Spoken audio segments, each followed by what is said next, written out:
ఈ రోజే డౌన్లోడ్ చేయండి. మీ ఫేవరెట్ షోస్ చూడండి. అమ్మవారిని అభిషేకం చేసిన నీళ్లను ముక్కు పుడకతో నలుదిక్కులకు చల్లితే ఊరికి పట్టిన దోషం వదిలిపోతుంది. అవునా? అయితే ఆ పని తొందరగా ముగించండి.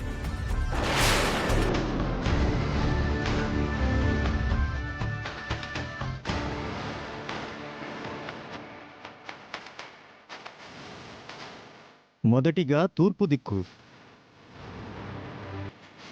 ఇప్పుడు పడమర దిక్కు.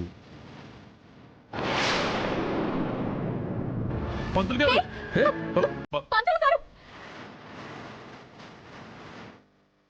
పంతులు గారు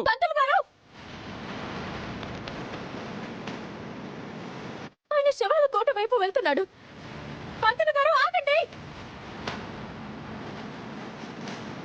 ఆ ముక్కు పొడకను కోటలోకి విసిరాయి.